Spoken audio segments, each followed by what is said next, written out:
Hey everyone, welcome to the Them Before Us podcast. I'm your host, Jen Friesen, and we are here with my colleague and friend, Katie Breckenridge. Hey Katie, welcome back. Hello, nice to be back. So Katie has worked with Them Before Us, I think, pretty much since the start. What year did Katie must have found you, Katie Faust, and recruited you to start helping with things? Yeah, it was 2018, so Oh, okay, yeah. almost since the beginning. Right from the beginning. And we are here today to talk about Katie's new book. I will hold it up for the viewers. It is called Silent Sorrows. Let's talk about abortion, reproductive technologies, and adoption. And I'm going to read Katherine Breckenridge's very impressive bio here from the back of the book. Katie lives in Pittsburgh, Pennsylvania, and works for the children's rights organization Them Before Us. She has written for Salvo magazine, Angelus News, Society of St. Sebastian, and The Federalist on beginning and end of life issues, and has had articles published in the Times UK and the Scotsman through her work as a research associate for the Scottish Council on Human Bioethics. She holds a master's degree in mental health and wellness with an emphasis in family dynamics, a graduate certificate in trauma-informed practice, and is working toward a second master's in bioethics. When not advocating for the protection of the natural rights of children, she enjoys traveling and spending time with her family. She is also in wedding planning mode. Yes. As we were talking about a Full little on bit, prep mode. the state of our apartments behind the screen, reflecting the busy things we have going on. So, okay, we'll start first with maybe a little bit of your background and what brought you to be interested in bioethics. And you're very smart. If any of you have read any of our research things, our fact sheets, a lot of our stories on the page, Katie is the one who's been editing or helping research so many of those things, even if your name isn't on the article. So what led you to be interested in pursuing this academically and then into writing the book? Yeah, so it actually started like 10 years ago. I may have told this on a previous podcast, but I was in music school, actually, like not doing any of this. And I stumbled down the rabbit hole of YouTube and found a video of a traditional surrogate talking about traditional surrogacy, in where the woman carries her own biological child to through artificial insemination usually, and gives the child to a couple. In this case, it was a same-sex couple, and very disturbed by the way that she was talking about the child she was carrying, her own biological son, because she was like, "Oh, I don't love him like my own.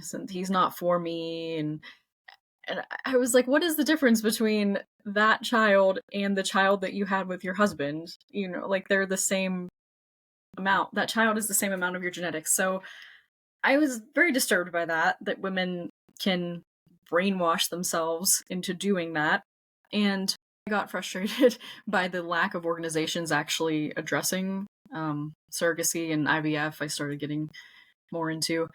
And so I was trying to find an outlet. Thankfully, I found Them Before Us, but before that, I was doing a lot of, and I don't advise this, it's a waste of time, but was doing a lot of just like arguing on social media because I just wanted to fight these issues and I didn't know how to go about it. And so when I would argue, I would keep the original argument, I'd keep my response, and I would keep all of this in a doc. And then I eventually was like, why don't I do something with all of this? So then that's how the book started. I started compiling mainly the pro-choice argument section off of all of that. And yeah, Nice. and also thankfully I found Them Before Us, and a lot of other organizations now, like Live Action, are addressing bioethics issues, which I'm very grateful for. Yeah, it is interesting because, I mean, Katie Faust also got her start basically anonymously blogging. So I think there really is something to us being able, it's almost like you're practicing the arguments. Whether it's Yeah. anonymous or not, whether you're on Twitter or not, it might not necessarily be super helpful, like you're changing that person's mind, but you are, I think, shaping your own thoughts about it. Yes, or yeah, And you're teaching yourself like how people usually argue, and then you're more prepared for when it's brought up later. Yeah. Well, and I think debate is very rarely, if ever, for the two people involved. It's always for those watching. People who are Hmm. undecided are watching how an argument is playing out. So that's why I think there is a lot of value actually Yeah. in arguing on social media. I think when with my like public Twitter or whatever, I get Hmm. into things with people sometimes that you're like, this is not really that beneficial because the other person really is not Yeah. interested in having a serious conversation. All right, so your first chapter, you talk about what the intent of your book, Silent Sorrows, is, which I loved. What is the intent? Why did you write it? So in the past, whenever I would bring up IVF to pro-lifers, and while we would agree on abortion, when I brought up IVF, it was usually met with, "Oh, well, you don't understand what it's like to not be able to have children." And I was like, "Okay, where's the disconnect here?" And I was like, "Okay, I don't know what it feels like to be in a crisis pregnancy either, but that doesn't make it doesn't make abortion okay." And so I realized like people just really don't have an idea actually happens in the IVF process. And we're seeing this in politicians too who claim to be pro-life. Like, Vance is against abortion, but he's pushing to protect IVF. And definitely, if they weren't understanding IVF, they definitely don't understand surrogacy. There was someone saying, I brought it up to at a church, and she was like, "Oh, well, children created through IVF they're all God's children." Like, well, yes, of course. Like, children created, through non-ideal circumstances as well, like out of wedlock, and they're of course they're all God's children, but that's not the point. And I've also noticed that like on TBU page and TBU social media, and just in my research, that there are a lot of adoptees as well that want to be heard, and they're being pushed aside because they're told that they should just be grateful they're adopted. And while they are, there's just not a lot of recognition of the trauma that can come with adoption, so I wanted to highlight that as well. And while I have a lot of I'm Eastern Orthodox. I have a lot of Eastern Orthodox and Roman Catholic references in here because we have very similar theologies. But there's a lot that isn't Christianity related, so I don't want that to deter anyone from reading it. Yeah, But I was just going to say, I really appreciated mhm, that. I mean, I feel like it's a very comprehensive book. You really went into most of the major chapters that even the Them Before Us book covers. But you do say right up front, hey, you're coming from a Christian perspective, you're including mhm. Christian theology in it. But at the same time, there's a lot that can be gleaned from it. If you're not a Christian, you're not within that faith tradition, or you don't have any particular kind of faith, you can still pull out a lot of the truths from this book. The common theme about with all of these issues is when we don't maintain the sacredness of the marital union, like everything that moves away from the mother and father union moves away from the dignity of motherhood, and everything that departs from that makes motherhood a process of manufacturing and commodification, which is what we see in all of these issues, that children are being reduced to commodities. Right. Yeah, 100%. We're going to get into that a little bit more in a little bit. But first, so your next big chapter was on abortion. And I'd love to hear from you just for someone that for so many of these topics, I think a lot of people sort of in their gut, they know it's wrong, but they Hmm. don't know how to present that argument in a really clear, concise, short way. And so, do you kind of have that short, concise answer? Why is abortion wrong for all people, all time, whatever? And then maybe we can go through some of those common excuses that we hear for Sure. justifications for why it could be right based on this, based on this. Yeah. So I think Scott Klusendorf of the Life Training Institute, his syllogism is pretty much the simplest, most basic um, three premises that you can get on abortion. First one is it's wrong to intentionally kill innocent human beings. Abortion intentionally kills innocent human beings, and therefore abortion is wrong. You can't make it any clearer than that. But an abortion is, it's the most obvious of all the issues, that it's the outright destruction of human life. It's the only act that treats human life is disposable in the most obvious manner. Like you don't want a child, it's gone. Can't afford them, it's gone. Every other issue, like IVF, surrogacy, and adoption, even if they're misguided, the goal is to bring about life, but abortion is just simply eliminating life. And we know, as much as people try to deny, that life begins at conception. In the book, like I try to emphasize like how miraculous life truly is, like get beyond just the scientific details and talk about just think beyond the clump of cells mindset and think about how we're every embryo created is a specific human being that's created in a specific time to specific people in a specific place. Like they're never going to be created again. And they each, have their own unique DNA, their own blueprints. And it's cool to me to think about how all the time that has passed in the universe that everyone's created is created now to these people for the first and last time in all of existence. So it's like, what are we doing when we're eliminating people that will never exist again, like unique people? And it's just, I don't know, people, I would like people to think, a little more deeply about eliminating, these Yeah, embryos. that's a really good point. And it speaks to the IVF thing as well. So where Yeah. people, their justification for it is, I am creating life. That's a good thing. We want human beings to be produced. That's a good thing. So it's the opposite of abortion in their view. But to our point, we're not condemning at all the existence of humans that have been conceived in that Right. way. We, as especially as Christians, you are made in the image of God. You are uniquely Mm-hmm. um, endowed with human rights and all these things. Our problem is with all the human beings that were created intentionally, Yes. and Mm-hmm. so many of them were created intentionally, fully knowing they would not make it. There's a percentage Exactly. game at play, right? We have to create 10 Yeah. because the stats say only a few will survive.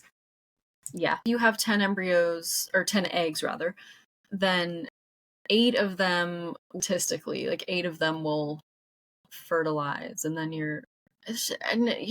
there's no way people are transferring 8 children. I mean, I guess depending on how each round goes, but yeah, it's just how many, like, we're experimenting with so many lives. I saw a social media post the other day of a couple who was going through, they're trying to conceive their second child through IVF, and just the nonchalance of how someone asked, "Oh, how many embryos do you have?" And she's like, "Oh, 13." And the person was like, "Oh, that's good. Like it ups the chances." And then she said, "What are you going to do with the rest?" And she's like, "Oh, we'll figure that out once we're done creating our family." And like, so they could have at least, depending on how the next round goes, they could have at least like 10 children left. That just like, what are you going to do with it? But it mindset is just like, "Oh, we just need to get this one. So we'll figure out what to do with the rest of our children later." It's, All right, and what are those common pro-choice yeah, excuses or arguments that you address in the book? yeah. So there are a lot. So I won't go into all of them, but I do cover, the common ones: foster care, rape and incest, the need for abortion to save the mother's life, which is hardly needed when you can deliver babies early and respect their dignity by letting them pass away naturally. I Mhm. spoke to my PCP. I wrote this in the book too. I spoke to my PCP who used to deliver babies, and I asked him, like, was there ever a time when you actually needed to kill a child before delivery to save the mother's life? And he was like, no, never. Like you just deliver them early. And Right. Well, and I think um it was Lila Rose or someone talked about, okay, depending on the development of the baby, they might mhm. they need to be delivered one way or the other. They have to come Yeah, out. so you'll And either she's have a, saying, a dead child or a living. Yeah. right, so it makes so it and given our technology right now, in what universe does it make sense to intentionally kill the child, pull it out, Yeah. whether you're pulling it out in pieces or not? Maybe their argument is it's easier if you can pull it out in pieces, which they're never going to say that. Or deliver the baby, give the baby the medical care it needs, give the mom the medical care it needs. If the baby dies, like you said, Yeah. then you've done everything you can. But you don't have to murder the Yeah. baby and then deliver it dead. That doesn't actually save anyone's life. No. And we're, denying, obviously, the child the love that they deserve from the very moments of their existence. So, just allow them to pass away naturally. They're getting to experience their mother's love, but everyone just focuses on how hard it is for the mother, and because we're dehumanizing children and not giving them the respect they deserve. But the next argument is, I also focus on like autonomy and how fetuses are often viewed as parasites that women, shouldn't be forced to carry. And I have a social media comment in there that I think is just really hits the backwards mindset of our society.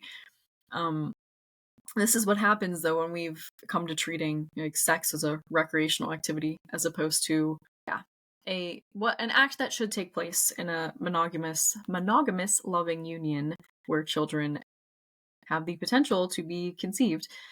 So there's this woman who said, there's a lot of expletives in it, so I'm not going to say that, but she was talking about, oh, well, then you should just, risk your life for some unappreciative, worthless piece of crap man and tell me how you feel. And I was like, okay, first off, just because there's a risk of dying from pregnancy doesn't mean that you will.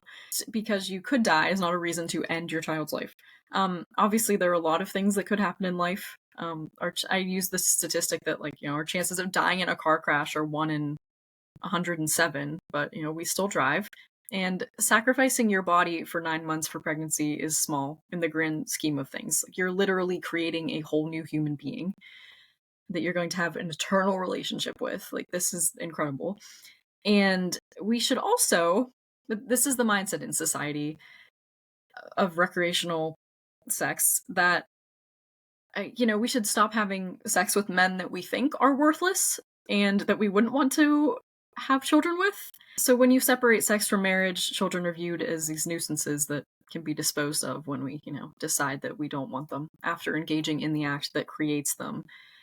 And that's why it's so important to just have sex within the marital union.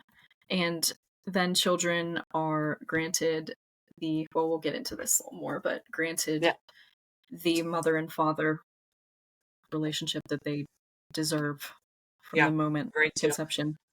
Well, did you see those memes coming out after Roe v. Wade was overturned and abortion law, goes back to the states? There were a bunch of memes where women are freaking out and saying, well, fine, if I have to keep my baby, you have to make a law that the father has to take care of me and the child all 9 months or for the rest of their life.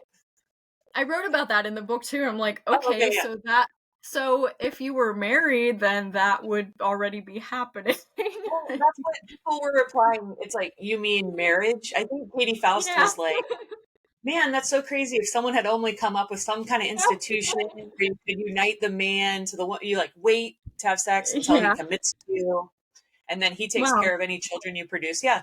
What amazing. A novel idea. Yeah. Yeah. Well, and to your point, if women are only having sex with the one woman, has sex with the one man.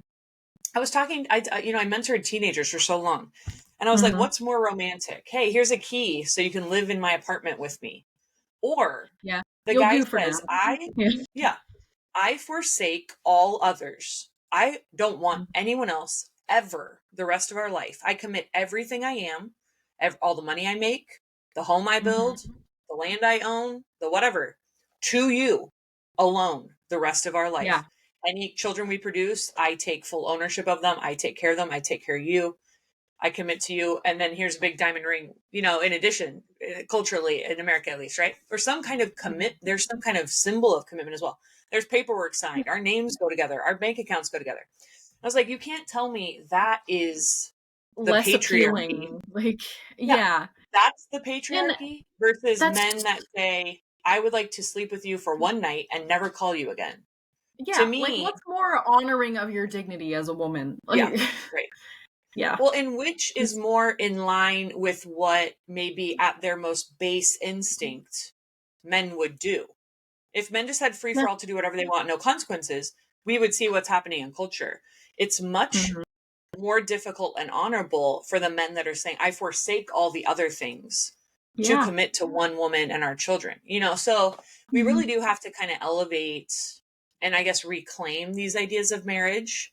They've been screwed up, and we talked about this at them before us. Marriage, the ideals about marriage got screwed up long before LGBT ideology and things like that. It started with no fault divorce.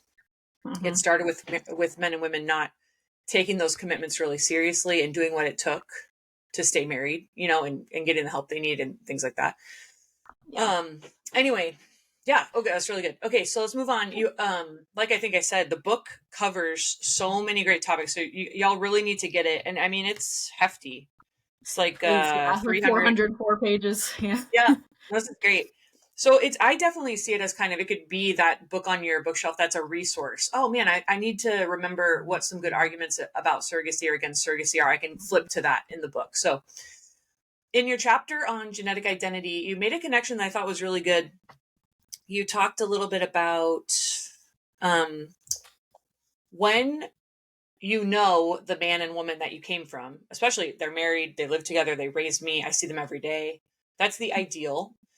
Mhm. That's where you get as a person, this is who I am. I know who I came Yes. from. I know of my grandparents, or I know about grandparents, whether, there's lots of different factors of why you might be in a relationship with them or not. Mhm. But now with messing with all of that, with moving all those pieces around, saying it doesn't matter if my dad's in my life, I'm being raised by a single mom. It doesn't matter if two men used an egg donor and a surrogate and got me. It seems like all of that is kind of being tied into the LGBT trans ideology. They need to kind of claim moms and dads don't matter Yeah. for those ideologies to work, right? So it Yeah. just seems like when we understand what's true, men and women matter, a mom and a dad matter to their children, you really have much better arguments against these cultural things that are coming up in culture. So can you speak about that a little bit? How do you make that connection in the book? Yeah. So, well, not only, as we cover in them before us, not only are children being denied their biological identities, suffering from genealogical bewilderment, and as Katie always says, like, you can't answer who am I without whose am I. But I also I worked in a last resort school where children have behavioral issues that are too severe to be handled in regular public or private schools. And I've also worked in a public school with typically developing children, and I've noticed a pattern among all of these kids. In the schools where I've worked with kids with behavioral issues, they always have some kind of familial breakdown, like divorce. They don't have fathers. They're in foster care. And in the regular public schools, I've when I've noticed a child exhibiting certain behaviors, like attention seeking or just not listening. I mean, obviously every child struggles with these, but you can kind of tell children. Like, so when I've asked my coworkers, like, oh, are his or her parents still together, and like 95% of the time, like, no, they're not still together, and I'm like, yeah, I called it, unfortunately. And in the book I talk about how I used to work with an 11-year-old who would tell me how hard his parents' divorce was for him, and how he was going to therapy, and how he wanted to be a therapist when he grows up because he wants to help other kids who are going through it. And that's just incredible, first, that an 11-year-old is that self-aware to know that, like, hey, there's something wrong here, and I don't want other kids to have to go through this. But they do. We also know, so I wrote an article for Live Action recently about pornography, where I talked about rises in cohabitation and divorce in recent years. And we know, and we've talked about this on the website, that children with cohabiting parents are more likely to see their parents separate. We know the effects of divorce on children. We've talked about that extensively on the website. And then I also go into how men and women parent differently. We know that men and women prepare children for life differently. As we've discussed on a past podcast, much as researchers who like to stand up for same-sex parenting will try to deny that mothers and fathers are important. No, they do prepare their children differently. Both parents, while they're both wired to provide empathy and an understanding of the emotional and practical needs of their children, their brains peak differently.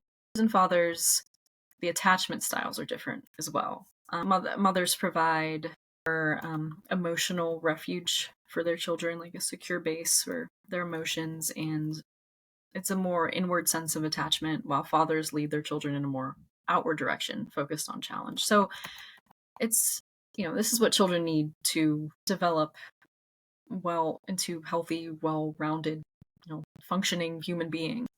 Yeah. When we've talked about chromosomal end caps can be different if your dad's not in the home. Female menstrual cycles are different when your dad's not in the home. Just things like that that are really fascinating. It impacts you down to the cellular physiological level. Well, and like we talked about, and we have articles about this, same-sex parenting, so much of that data is self-reporting from people who've been recruited into a study. So imagine you see an article. You see an article that says, hey, we want some same-sex parents to fill out a survey for us. Okay. You're a same-sex parent. Things are going well for you. And you go and take a survey. And the survey is asking you questions. How does your kid think about, this? How does your kid perform in this? What parent in any setting, whether you're heterosexual parents or same-sex parents or whatever, goes in and says, my child's actually doing terribly because of the choices I'm making. Or, my parenting is actually pretty terrible and my kid's terrible. Like, really, that's not good data collection, right? And historically, that's not how we've measured child success or parenting. They're looking at things like, are you getting into trouble at school? How are you performing in your classes? Are they involved in crime? Do they have good friendships? Do they have good relationships? You're measuring more things like that. So even when they combine, we looked at every study about same-sex parenting. It's like your sample size is 50 people who were recruited who filled out a survey about their kids and said their kids are great. Okay. That maybe has some benefit, but it's not, this doesn't prove, hey, there you go. Kids don't need a mom and a dad. They're fine. Yeah. No. So, okay. Let's move into, do you have something else? Go ahead. Oh, no, you're good. Okay. All right. So I love this one because we've talked about this a little bit before with just comments that we've gotten on social media defending surrogacy, and a lot of Christians defending surrogacy and IVF, but in particular, so many claims that surrogacy is biblical and has occurred in the Bible. And Katie Faust and I have talked about this on previous social media things or maybe an episode, but just for folks who haven't heard that, let's unpack, who are the main people they claim are the biblical examples of surrogacy, and why is that inaccurate? Yes. So a big one is that Mary was a surrogate for Jesus, which God literally became incarnate in Mary, meaning that he took her flesh to become human. So if we're saying that, denying first that Mary isn't his biological mother who raised him, which she didn't get pregnant with him to give him away. She wasn't carrying him for someone else. She raised him. He was her biological son. And that's a dangerous thing because you're denying the incarnation. Well, saying was it just God implanted, meaning he's fully God but not human at all? Like the whole point of Christian theology is that somehow Jesus is fully God and fully man. So there had to be a human element to his conception and birth and things like that. Or that theology falls apart. That's the whole basis of our, that God came here, he took human flesh and came here to, save us. So, that's just kind of Christianity 101 there. But, right. And then I'm just going to read this one. Examples of surrogacy in the Bible. were of, because people, of course, make this argument for other cases in the Bible, were of women's being used for their reproductive abilities, such as was the case with Rachel and Leah and Sarah. Rachel and Leah were sisters who were both married to Jacob, and the women used their other women to conceive children. So the Bible calls these women concubines, which were mistresses who were treated on a level very near, though not quite, to that of wives. So, for example, Sarah and Hagar, this was an example, a polygamous situation, which, first off, that's not good. We know the Bible doesn't promote polygamy, and It always looks like a bad idea when you read the story. It never goes well for anyone. Exactly. So the story of Sarah and Hagar specifically shows the divide between Judaism and Christianity that came through the birth of Ishmael, which we're still seeing that divide today, and that was a result of not listening to God. In the Abraham Sarah situation, so for those maybe not as familiar with the story, it's a husband and wife. They're Mm-hmm. elderly. God promises them a child. It's Mm-hmm. taking too long, and Sarah's like, "Hey, let's accelerate this by I'm going to give you my servant girl, Hagar." Abraham should have said no, because that's not following what God told us to do, but he goes along with it. Impregnates her. And in surrogacy, the idea is that you impregnate or you get the baby and then you take the baby and you raise it as your own. But that's not what happens. He's raised by his biological mother and his biological father. And the second that the true son, so the son of the real, the matriarch and the patriarch is born, Abraham boots these two to the desert to die. So it just shows too, he did not consider Ishmael his child to the point that he was elevating him. He would have been the firstborn. He should have inherited everything. He should have been the one. But because he was not born to the wife he truly had committed to and loved the most and everything, these two get booted to the side. So if anything, if people want to make that case and say that's surrogacy, then you're only hurting your case. Because that's kind of what's happening with a lot of these things too, right? The child's defective or you broke the contract in some way. Okay, I'm booting you guys. I'm breaking the contract. I'm not paying you. I'm not viewing these as this mom and child as human lives that are worth anything other than me getting what I want when I want it, right? So that's really the only connection to surrogacy you could try to make, and it would not be a good one. Can I ask you, just for our final question, so because you've been involved with Them Before Us for so long, really have done so much research and helped with us cultivating our thoughts in so many areas, it might be kind of hard to present you with new information. But was there anything that struck you as you were researching and writing this book in a different way? Or just any final thoughts about something you'd like to share from the book?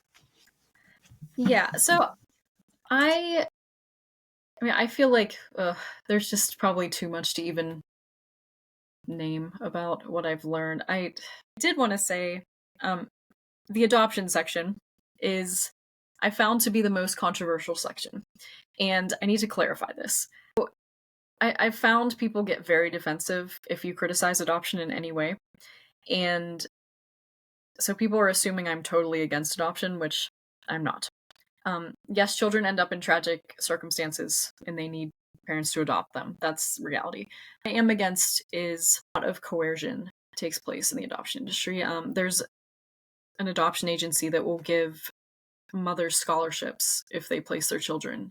And we should never be coercing children or coercing women with lifelong separation from their children, just like promising them, oh, you can go to school if you do this. It's just not right. And so I'm against an industry that looks forward to the creation of children so they can be adopted. It can be very coercive. So I just wanted to bring awareness to the unacknowledged trauma of both birth mothers and adoptees. I have testimonies from both in the book, and how we should avoid adoption unless it's absolutely necessary. And I noticed, so I have a lot of research from adoptee Dr. Katherine Lynch and Nancy Verrier, who wrote Primal Wound.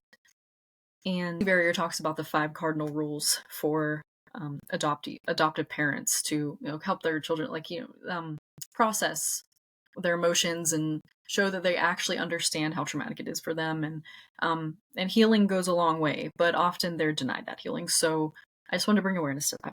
And we should never intentionally be inflicting, primal wound, as we've discussed before as well.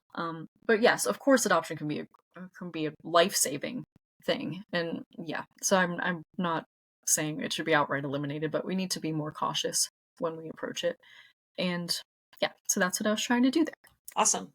All right. Well, everyone, thanks for the conversation, Katie. Great stuff. I'm recommending everyone go pick this book up. Yep, it's thick. It's going to be a great reference point, I think, for people going forward. Especially if you've got the Them Before Us book and you have this book, you really have a pretty comprehensive secular and Christian argument that you could cultivate. And we recommend going and arguing with people online a little bit. No, I'm just kidding. But, Yeah.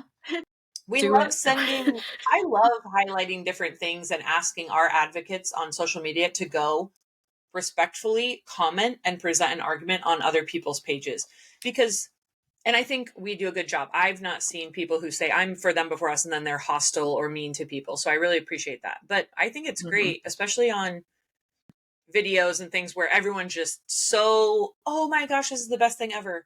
They've never even heard a counter argument. And so I love that a lot of our folks are taking our arguments that we've presented and they're going and trying to present that then in these other, whether it's Twitter, their own social media, or commenting. And so I really appreciate that. And this will be a great resource for people who just want to continue to engage in conversations, whether it's at your dinner table or online. So thanks so much, Katie, for joining us.